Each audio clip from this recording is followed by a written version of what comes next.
A2 physics ultrasound by sir Imran Yamin. Ultrasound study करने में दो लेक्चर्स रिकॉर्ड कराएंगे। The first one is the production of ultrasound और second lecture के अंदर इससे रिलेटेड न्यूमेरिकल्स डिस्कस करेंगे पास्ट पेपर्स के। तो पहली बात, अल्ट्रासाउंड है क्या चीज़। आप बेसिक फिजिक्स में ये पढ़ चुके हैं कि जो साउंड वेव्स हैं दीज आर लॉन्गिट्यूजनल वेव जिसमें कंप्रेशंस और रेयरफैक्शंस होते हैं। एक नॉर्मल ह्यूमन एयर 20 हर्ट्ज से लेकर 20,000 हर्ट्ज तक की साउंड वेव को डिटेक्ट कर सकता है। लेकिन अगर फ्रीक्वेंसी 20,000 हर्ट्ज से भी ज़्यादा हो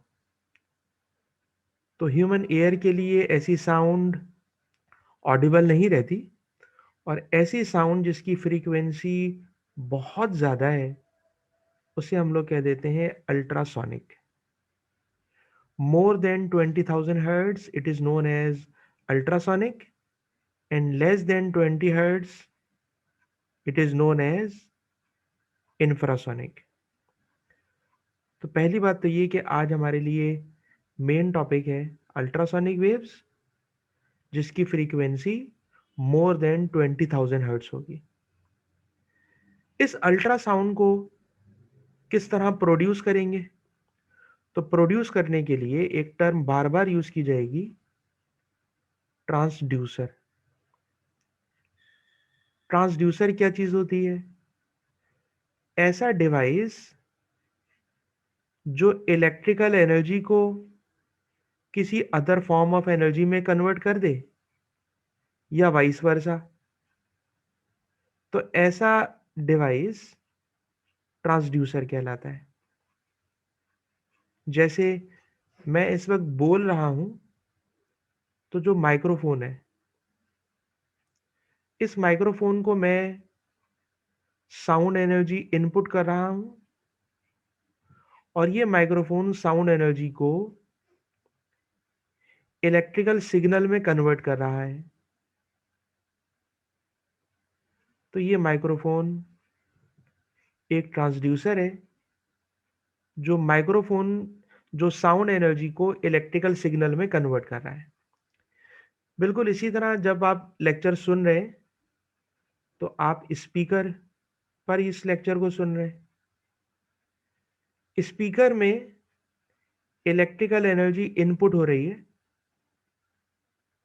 और उस इलेक्ट्रिकल एनर्जी से साउंड एनर्जी में कन्वर्जन हो रहा है। तो स्पीकर भी एक ट्रांसड्यूसर है जो इलेक्ट्रिकल एनर्जी को साउंड एनर्जी में कन्वर्ट कर रहा है। तो अल्ट्रासाउंड क्योंकि साउंड है तो इसे भी किसी ट्रांसड्यूसर के थ्रू इलेक्ट्रिकल सिग्नल में भी कन्वर्ट करेंगे और इलेक्ट्रिकल सिग्नल को किसी ट्रांसड्यूसर के थ्रू साउंड एनर्जी में कन्वर्ट करेंगे। इस कन्वर्जन में जो प्रिंसिपल यूज होता है उस प्रिंसिपल को कहते हैं piezo electric effect. Piezo electric effect वो प्रोसेस है जिसमें साउंड एनर्जी इलेक्ट्रिकल एनर्जी में कन्वर्ट होती है। पीजो इलेक्ट्रिक इफेक्ट वो प्रोसेस है जिसमें pressure waves, compressional waves, sound waves electrical energy में कन्वर्ट करेंगे। This process is known as piezo electric effect. और इसी पीजो इलेक्ट्रिक इफेक्ट का रिवर्स प्रोसेस भी सेम ट्रांसड्यूसर से किया जाएगा जिसमें इलेक्ट्रिकल एनर्जी को वापस प्रेशर एनर्जी में कन्वर्ट कर दिया जाएगा ताकि उसे डिटेक्ट कर सके और इसे इमेज फॉर्म कर सके। तो piezo electric effect is the process in which pressure wave are converted into electrical signal, piezoelectric effect। इस piezoelectric effect को किस तरह प्रोड्यूस करते हैं, तो इसकी प्रोडक्शन के लिए जो हम क्रिस्टल यूज करते हैं, उस क्रिस्टल को भी हम कहते हैं पीजो इलेक्ट्रिक क्रिस्टल। ये पीजो इलेक्ट्रिक क्रिस्टल एक स्प्रिंग की तरह बिहेव करता है। इस पीजो इलेक्ट्रिक क्रिस्टल में पॉजिटिव और नेगेटिव आइंस होते हैं। उन पॉजिटिव और नेगेटिव आइंस वाले इस क्रिस्टल को दो सिल्वर की प्लेट्स के दरमियान में हम प्लेस कर देते हैं। इन दोनों मेटल प्लेट्स में अगर मैं एक प्लेट को सोर्स के पॉजिटिव से और दूसरे को नेगेटिव से कनेक्ट कर दूं और इसी के रिवर्स पोलैरिटी को बराबर वाली डायग्राम में दिखा रहा हूं, और दरमियान में हम उस क्रिस्टल को प्लेस करेंगे जिसको मैंने नाम दिया है पीजो इलेक्ट्रिक क्रिस्टल। ये पीजो इलेक्ट्रिक क्रिस्टल की शेप कैसी होती है, तो इसकी शेप को बेटा यूं समझिएगा कि केमिस्ट्री में इस तरह की शेप्स आप देखते हैं। केमिस्ट्री में इस तरह की आप शेप्स देखते हैं। इसके अंदर भी सिलिकॉन और ऑक्सीजन से एक मॉलिक्यूल शो किया गया है, जिसके अंदर सिलिकॉन का पॉजिटिवली चार्ज आयन सेंटर पे रखा हुआ है, जिसे ब्लैक कलर से शो किया गया था। और ये जो दूसरा नेगेटिव चार्ज आयन है, ये ऑक्सीजन की आयन है।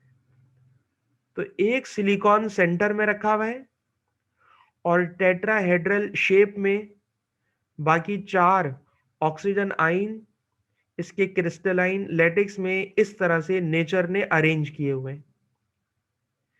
इसमें साफ नजर आ रहा है कि ऑक्सीजन नेगेटिव और सिलिकॉन पॉजिटिव है। इस क्रिस्टलाइन स्ट्रक्चर को दो सिल्वर की प्लेट्स के दरमियान में हमने लाकर प्लेस कर दिया, और इस वक्त जो डायग्राम ए आप देख रहे हैं, ये अनस्ट्रेच्ड फॉर्म है, जिसमें इस पीजो इलेक्ट्रिक क्रिस्टल को सिर्फ लाकर प्लेस किया गया है, लेकिन इसके अक्रॉस कोई पोटेंशियल डिफरेंस अप्लाई नहीं किया गया है। तो ये इस वक्त अनस्ट्रेच्ड और इसकी नेचुरल शेप है। लेकिन जैसे ही इस ऊपर वाली प्लेट को किसी सेल के पॉजिटिव टर्मिनल से और नीचे वाली प्लेट को नेगेटिव टर्मिनल से कनेक्ट किया गया, तो आप देखिए कि इसके अंदर पॉजिटिव और नेगेटिव आइंस अपने रेस्पेक्टिव कैथोड और एनोड की तरफ अट्रैक्ट होंगे, और उनकी इस अट्रैक्शन की वजह से पीजो इलेक्ट्रिक क्रिस्टल में कंप्रेशन पैदा हो जाता है। और जैसे ही हम इन प्लेट्स की पोलैरिटी रिवर्स करते हैं, यानी अपवर्ड प्लेट पॉजिटिव से नेगेटिव और डाउनवर्ड प्लेट नेगेटिव से positive, polarity of electric field reverse की जाती है, तो सेम क्रिस्टल जो अभी कंप्रेस हो गया था वो एक्सटेंड हो जाता है। और खुद सोचिए कि अगर इन प्लेट्स के ऊपर ऑल्टरनेटिंग करंट अप्लाई किया जाए, तो ऑल्टरनेटिंग करंट अपनी पोलैरिटी बहुत तेजी के साथ रिवर्स करता है। जब ऑल्टरनेटिंग करंट की पोलैरिटी रिवर्स होती है, तो इन दोनों इलेक्ट्रोड्स की भी पोलैरिटी रिवर्स हो जाती है, और जितनी तेजी के साथ पोलैरिटी रिवर्स होगी, इस पीजो इलेक्ट्रिक इफेक्ट के क्रिस्टल में उतनी ही तेजी के साथ कंप्रेशन और एक्सटेंशन प्रोड्यूस होगा, और यही कंप्रेशन और एक्सटेंशन इस पीजो इलेक्ट्रिक क्रिस्टल में से प्रेशर वेव जनरेट कर देगा, और इसी प्रेशर वेव को हम अल्ट्रासाउंड का नाम देंगे। आप गौर कीजिए कि इस एप्लीकेशन में, इस प्रोसेस में इलेक्ट्रिकल एनर्जी इनपुट की जा रही है और उससे प्रेशर एनर्जी जनरेट की जा रही है, तो इसका मतलब ये हुआ कि अल्ट्रासाउंड की production it is the reverse process of piezo electric effect. Piezo electric effect का रिवर्स प्रोसेस अल्ट्रासाउंड प्रोड्यूस करता है, और जब ये अल्ट्रासाउंड ह्यूमन बॉडी में एंटर की जाती है तो उसका मैकेनिज्म क्या होता है उसे भी अभी हम डिस्कस करेंगे। लेकिन जितनी बातें अभी मैंने आपके सामने की हैं उन तमाम बातों को एक मर्तबा मैं तेजी के साथ रिवाइज करना चाहता हूँ। पहली बात, अल्ट्रासाउंड लॉन्गिट्यूडनल वेव है जिसकी फ्रीक्वेंसी बहुत हाई होती है, और यूजुअली जो हम अल्ट्रासाउंड इमेजिंग में यूज करते हैं उसकी फ्रीक्वेंसी 2 मेगाहर्ट्ज होती है। और 2 मेगाहर्ट्ज एक बहुत हाई फ्रीक्वेंसी है जिससे पैदा होने वाली वेव्स यकीनन बहुत शॉर्ट वेवलेंथ होंगी।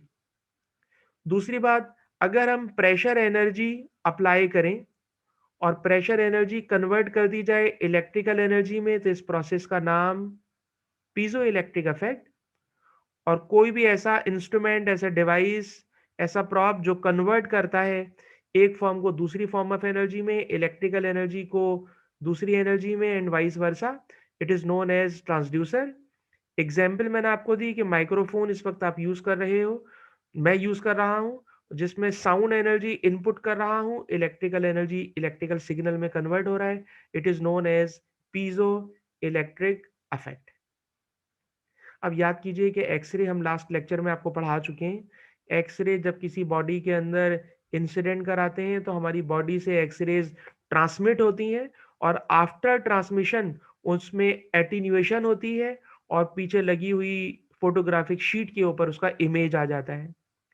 लेकिन याद रखिएगा, अल्ट्रासाउंड में जब अल्ट्रासाउंड हमारी बॉडी में एंटर होती है तो ऑब्वियसली जिस ऑर्गन में से पास होगी उसमें एटीन्यूएशन तो होगी, लेकिन जब अल्ट्रासाउंड हमारी बॉडी के डिफरेंट ऑर्गन्स में से पेनिट्रेट कर रही होती है तो हर ऑर्गन की डेंसिटी डिफरेंट होती है, और उस डेंसिटी को उसकी स्पीड से मल्टीप्लाई कर दें तो अभी एक नई टर्म हम पढ़ेंगे, अकाउस्टिक इम्पिडेंस।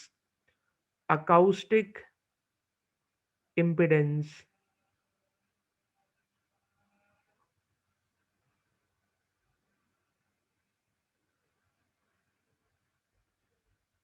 अकाउस्टिक इम्पिडेंस को बेटा Z से डिनोट करते हैं, and acoustic impedance is the product of density and speed of sound. यानी साउंड जिस बॉडी ऑर्गन में से पास कर रही है उस ऑर्गन की डेंसिटी को अगर स्पीड ऑफ साउंड के साथ मल्टीप्लाई कर दें तो this product it is known as acoustic impedance. तो जब अल्ट्रासाउंड हमारी बॉडी में एंटर होती है और एक बॉडी ऑर्गन से दूसरी बॉडी ऑर्गन के अंदर पेनिट्रेट कर रही होती है, तो जहां अल्ट्रासाउंड को डेंसिटी का डिफरेंस मिलता है, अकाउस्टिक इम्पिडेंस का डिफरेंस मिलता है, तो उसी डिफरेंस पर अल्ट्रासाउंड रिफ्लेक्ट हो जाती है। यानी दो मीडिया की अकाउस्टिक इम्पिडेंस डिफरेंट होगी, लिहाजा दो मीडिया की बाउंड्री पर अल्ट्रासाउंड रिफ्लेक्ट हो जाती है, और उसी रिफ्लेक्टेड अल्ट्रासाउंड को सेम ट्रांसड्यूसर, यानी जिस ट्रांसड्यूसर ने अल्ट्रासाउंड को प्रोड्यूस किया, ट्रांसमिट किया, ट्रांसमीटर भी वही होगा और रिसीवर भी वही होगा, और वो अल्ट्रासाउंड को जब रिसीव कर लेगा तो रिसीव करके उसे इमेज की फॉर्म में कन्वर्ट कर देगा। तो अल्ट्रासाउंड से बनने वाला इमेज एटीन्यूएशन और रिफ्लेक्शन दोनों का कॉम्बिनेशन होता है। यही वजह है कि एक्सरेज की जो न्यूमेरिकल्स होते हैं उसकी कैलकुलेशन कंपैरेटिवली आसान है क्योंकि उसमें सिंपल एटीन्यूएशन है, लेकिन अल्ट्रासाउंड के न्यूमेरिकल्स करने में यकीनन काफ़ी कॉम्प्लिकेशंस आएंगी, और रीज़न ये होगी कि उसमें एटीन्यूएशन भी इन्वॉल्व है और रिफ्लेक्शन भी इन्वॉल्व है। तो इस क्लास में हमने अल्ट्रासाउंड की बेसिक्स कंप्लीट कर ली हैं। नेक्स्ट लेक्चर में हम आपको बता सकेंगे कि अल्ट्रासाउंड की मैथमेटिकल कैलकुलेशन किस तरह की जाती है। Thank you.